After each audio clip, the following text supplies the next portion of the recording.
What's happening? What's happening? What's happening? Of course, you know it's your boy B Hot Radio shouting. Hey man, as always, I got a friend and family member stepping off in this thing. I'm talking about my HHF fam. Pimpin, Ken, Ivan, what's good with it, boss? HHF. Hey man, listen man, I'm just here with my brother Shine. You know, I told you he was coming through, you know what I'm saying? We set it up. Yeah. I got my man Vado, the COO, and we got the PR of the hip hop fraternity. Our girl Taylor, you know what I'm saying? She got a big event coming up.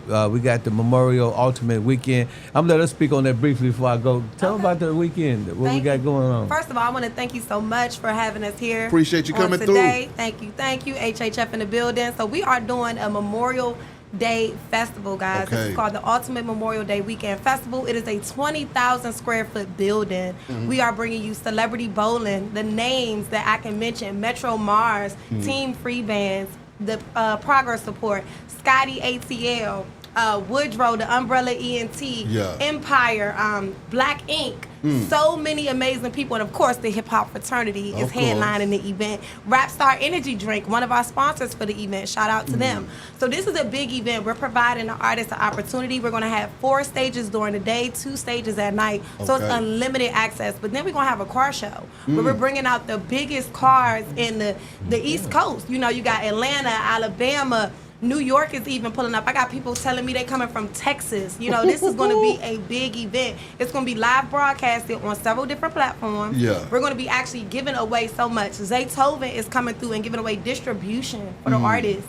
So big. We got actually just talked to CEO of the Hype magazine, Yeah. Jay. Big shout out to Jay. She is going to be giving away some magazine slots and some write-ups I to the can dig artists. that. And the other thing we giving away, Rapstar Energy Drink is giving away tickets to the Rick Ross car show, right? Come on So now. there's just so many things going on, and the biggest stage that weekend is going to be the hip hop fraternity stage, which is Okay. going to be on the 26th, the 27th, the 28th, and the 29th of Memorial Day weekend. So it's just Okay. a lot of opportunities. It's going to be a lot of networking. It's going to be a lot of media, and of course, we got to have you in the building I'm as pushing well, up. headlining our Yeah, media. yeah, definitely. But yeah, this is going to be lit. So make sure you tap in with HHF, Pimpin Ken. You can find them on all platforms, Instagram and everything, and that's where you'll find how to get yourself a part of this event. I can dig it. I Yeah, can my dig man it. Shine. Yeah, man. Mr. Shine, what's happening? Chilling, man. Fresh out that Bama, man. Okay, Doing it then. for the street, for the trap. I and mean, all- how the hell you link up with my dog Pimpin Ken, man? Just grinding the street, man. Okay. Just grinding, rap hustling, man. Yeah. That's what we call it. And I run to this guy, man. So it's just a matter of time. You feel me? Exactly. 2 real guys hook up and do what they supposed to do. You know? Coming out of Alabama with it though, man. Break down the swag, break down the creative process behind this stuff, Shine. Just nothing extra, man. Nothing extra. Just straight raw. You feel me? Real and rugged. You feel me? Yeah. That's all we know, man. Gonna keep Exactly. it like that. You feel me? So are you based in the ATL now? You back and forth with it? It's just like it, man. I hit the road like every day or every 2 days. Okay. I'm up and Ken to tell you I'm up and down that road, man. Exactly. That's how we do it. So people like, man, why I really kind of stayed in the A like back in 2015, but Yeah. I got too much business. I get money down there. You feel me? I feel that. And my daughter, my family, my mom, they all down there, so I can't just leave like that. So you know how that go. Exactly. Family first. You feel me? Nah, I can dig that. Now, when it comes to your music, though, man, what kind of flavor are you kicking, and what do you want your audience to take away from this thing, man? It's a real story, man, like it been since I started. Yeah. I talk about the prison. Everybody in prison solidified my music. Okay. So I know when the boy locked up in Yeah. prison solidifying my music, I knew what I had. That crack, you feel me? Exactly. Music like dope. Yeah. So I just keep it like that, you feel me? I ain't mad at that. Yeah. Now I done worked with different managers throughout the year, try to switch my style up and get me away from what I was doing. They're like, man, don't let them guys switch you from what you're doing, man. Stay true. So Exactly. I had to get back to that, doing me, man. Straight street. And that's what I always sold to the street. They always bought it, and I'm gonna keep it like that, you feel me? I'm with you. Ken, talk to me, man. I mean, documentaries on the way. First of all, events going crazy. You see what I'm saying? I was talking to Moby Dick the other day. He was talking about the movie that y'all just made. I mean, break it down to me, boss. Well, you know, I mean, you know, when we got brothers like Shine and we got Miss Taylor and Brother Badu on your team, you know, it's just an awesome feeling to have great people, you know, collaborating with you on various projects. So when I think of, you know, the various projects that we're doing with Moby Dick and with Boosie and all the rest of the people, I think about how I think. You know, everything that you see me doing Yeah. was in my head 3 years ago. This is the manifestation and it coming to fruition. Yeah. And you just seeing it through manifestation.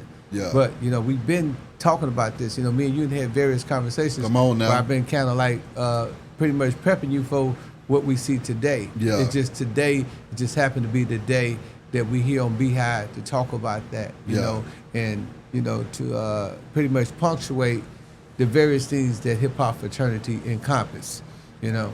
Okay, Ken, I got to hit you on the literary agent side, though. When that Boosie book dropped, it went crazy. Yes, sir. Okay, so take me there. After y'all had been doing all of that work, documenting all of that content, and then you drop the book and the thing shoots up the chart. How did that make you feel? How did Boosie feel? Well, you know, it's never a one-off. You know what I'm saying? Yeah. I never look at a specific artist as the specific thing. You know what I mean? We kind of always move in science. You know, we move strategically, chronological. You know, from a chronological perspective, Boosie would be the catalyst. You know, he would be the embryo of what we got going on. So what that means is basically we start off with Boosie. He's our first person assigned to the hip hop fraternity and Ken Ivy and Love's literary agency. So once we start with him, then we go to Ice-T. Now we working. We did what's his name? Corey Wise. We working on Jack Harlow with Lake, and we moving up the ladder. Yeah. So him doing great is with the company CBS, which owns Simon & Schuster, is what they want to hear, because first it's scared money. They go from scared money to Making big money. to making money. Yeah. So Boosie being successful and his project being, you know, a bestseller is actually advantageous to what we got going on as a company, right? Because you know, you got to remember, you know, the literary company is a whole different entity outside of the hip hop fraternity, which the other many businesses that I have, from real estate to, you know, cleaning services and so on and so forth, my own publishing company. So everything is like a prelude to what we got going on. So the Boosie success was a prelude to the other things that we got going on with the hip hop fraternity, with Miss Taylor and with Shine and all the other things that we working on. So I commend Boosie for putting out a great project. I want to thank, you know, all of the people that started in the beginning, which we'll talk about when we talk about the documentary. Tucker Max, who was our first author. Then we went to Kevin Powell. We ended up going to Charles, the storyteller. So, you know, it was some trial and error there, but you know, what you go through, you grow through. Yeah. You know, nobody goes through life without having a major fall through before they receive a major breakthrough. That's You right. know what I'm saying? You just got to be able to extrapolate those negativities and turn them into a positive, you know, positivity. You know what I'm saying? So that's basically what I say about the Boosie project. I think it was it was a prelude to all of the things that we are on our way to do now. Exactly.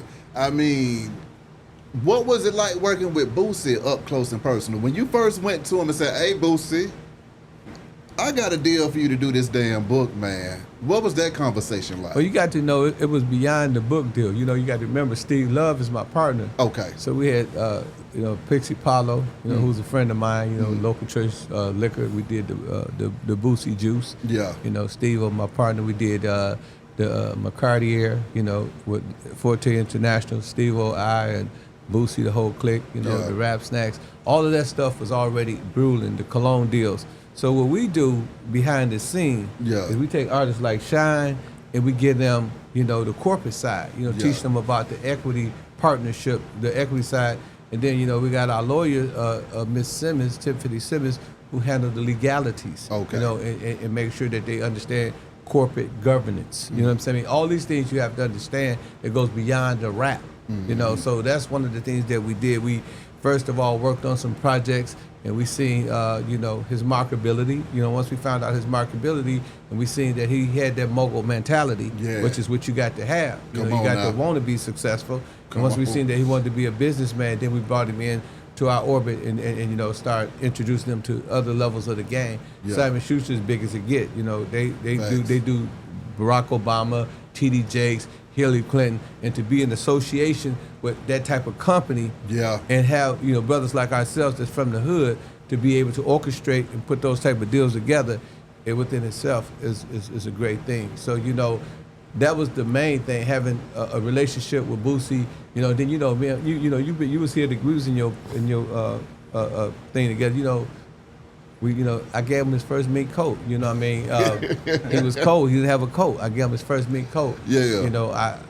I've been to his house. I've been to all his houses. You know what I'm saying? We've been friends. So bringing Boosie into the fold and him being the catalyst for the hip hop fraternity and the hip hop fraternity literacy agency, it was a great thing, and I just thank the Lord for putting us in that position, because now we can talk to the Jack Harlows, we can talk to all of the other people that's in the industry that's going to want a book deal as well. Exactly. Like I said,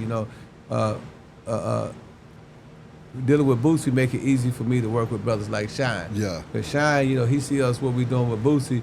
He said, man, listen, I want whatever y'all got going on, I want a part of that. Exactly. He got a song called, The Feds Knocking at My Front Door. You know what I mean? I said, man, that's some street shit. That's what we do. We take street brothers and we take them from the ghetto streets to the executive street, from the sewer to the entrepreneur. Come on from now. the ghetto blocks to the Wall Street stocks. Come on. And that's what we want to do. We want to uplift their minds and take them to the next level. Exactly. Because, life is an elevator. You know what I mean? Either you're going up or down. And so, that's how we look at the Boosie project. Yeah, and my man Vado, Yeah. he can pretty much speak on as well, because he wasn't in on the literary side, but he was in on the film side. Vado. Yes, sir. I know Ken came with a whole bunch of B-roll, a whole bunch of behind the scenes, a whole bunch of clips. Yes. What was it like putting all that stuff together for that documentary, sir? Usually, as a director, I'm usually from the beginning of the process. Yeah. But this time, like you say, all this footage, had to come through. Say one night, I remember one night, I went through the whole Boosie thing. I cut like 72 videos. So that was like 2 years ago.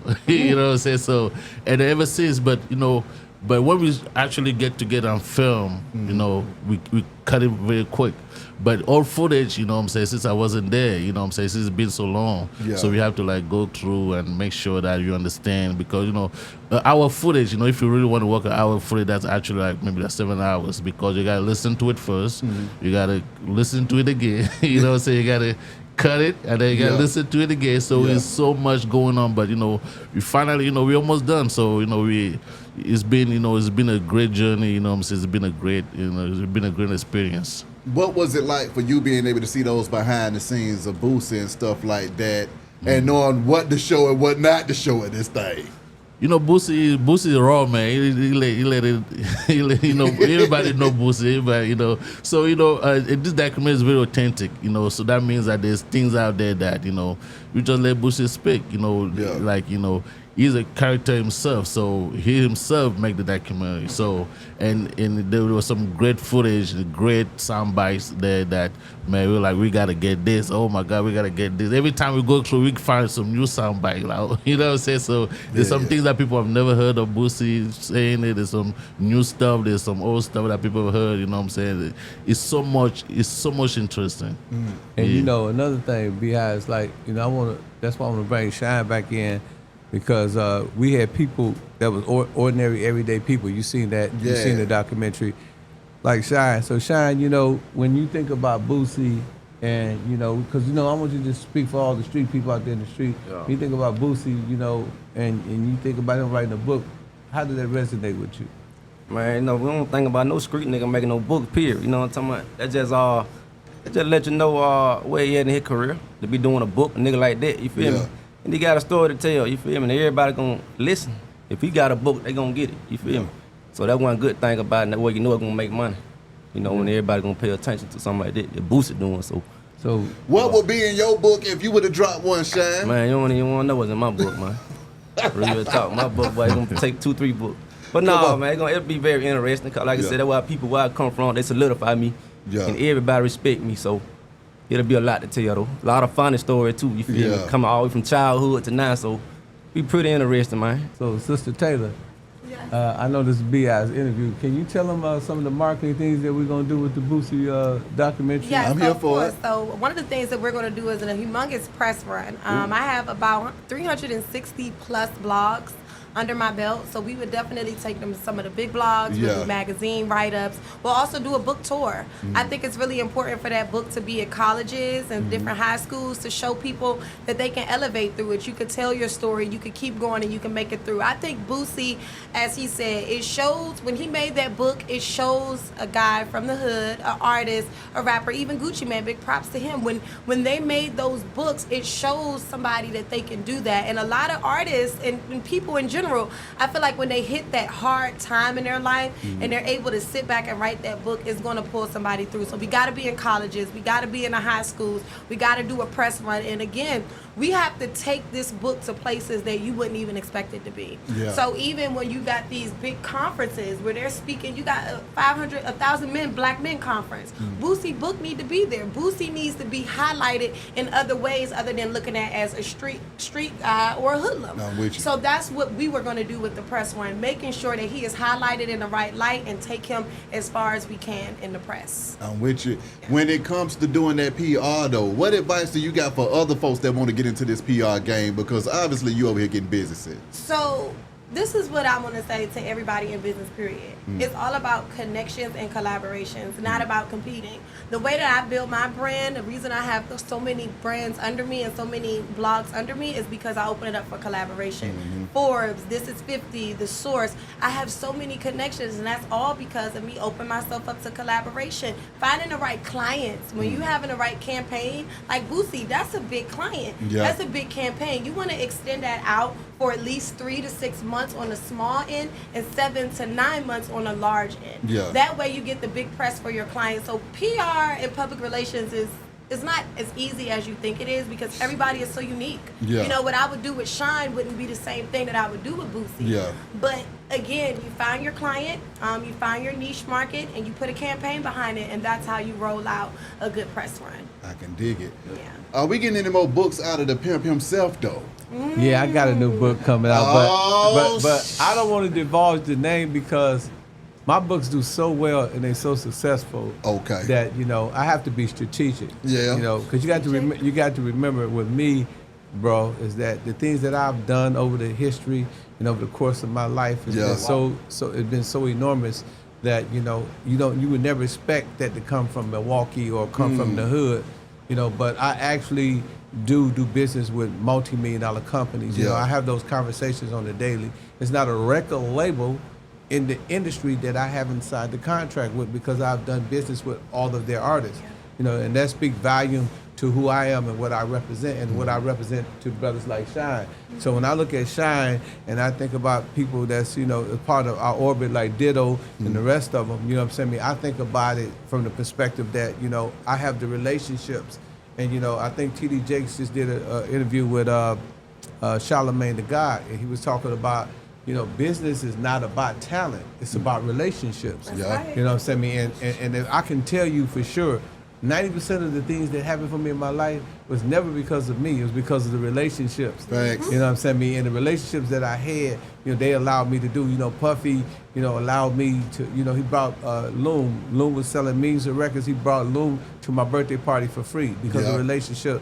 50 Cent got in my movie for free because of relationship. Nelly got in my movie free because of relationship. So relationship is key, and that's why I try to tell artists, the relationships that I have is not for myself, but it's for them. Like I tell Shine and all the rest of the artists at the Hip Hop Fraternity, there's no way, Shine, that I can win without you, because if I'm working with you and it's a 20%, percentage fee, for me to manage you, then I'm looking for you to make 10 million because I want 20% of 10 million and not 20% of 10,000. You understand what I'm saying? Exactly. So Shine, you become extremely important to me as well as all the rest of the artists in the hip hop fraternity because it's quintessential that you guys do well. You know what I mean? So that's one of the things that I do. So when I even like with Boosie, a lot of people say, man, you really did an excellent job on the documentary, the making of Autobiography by Boosie. Yeah. You really gave him a good look. You took him from rags to riches, right? Yeah. From penitentiary, murder, cancer, diabetes to being the mogul that he is. And you actually was instrumental in helping him become that mogul along with your friend Steve Love. Yeah. So, but what I tell him that, as a an agent, as a manager, right? It does me no service to be successful if the artist is not successful. I can't win unless the artist wins. So I try to emphasize that, and I try to punctuate that in their mind and make it an indelible mark in their brain that you have to be successful. And I also explained to them, you know, like Michael told his teammates plenty of times, Michael Jordan, like, look, hey man, you know, we could be in practice bullshitting. We could be around here acting like, you know, we ain't fit to play Larry Bird, like we ain't fit to play Magic Johnson, like we ain't fit to play Isaiah Thomas. He said, when we get in there on that court, they're gonna have no mercy on us. Yeah. You know what I'm saying? And I tell them, I said, look, you know, we got a little baby right there. When you talk about being on the charts, the baby is not fit to take his feet off the gas to open up a place in number one on the Billboard charts for you. You know what I'm saying? You have to earn that. You have to take that, and that's what we try to emphasize, and that's what we wanted to do with the Boosie project. You know, we wanted to make sure that Boosie is number one. You know, I say in the documentary, I said Boosie is the Jay-Z of independence. You know, what he have done on the independent level is equivalent to what Jay-Z have done on the major level. And, you know, this need to be punctuated. We need to really emphasize this and enunciate this on high values, because, you know, this is really monumental from a perspective of the independent, you know, with the things he done. What do you think it was about Boosie that allowed him to be so damn successful independent versus a lot of other folks that try to go independent and they can't find that same success? Well, like I said, you know, first of all, big ups to my homie Steve-O, who had the vision. And Steve-O? Yeah, Steve-O. Steve-O had the vision, and he wanted to come up here with Grady, too. So I already told him. I talked to Steve-O this morning.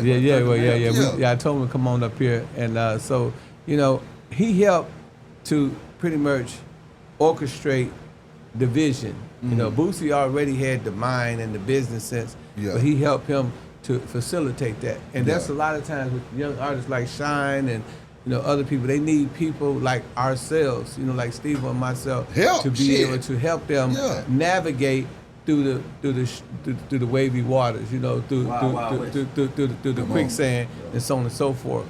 And so, you know, Boosie having that vision and then having great people around him like Steve and myself, you know, who understand business, you know, then I think that was pretty much his breaking point that made him so successful.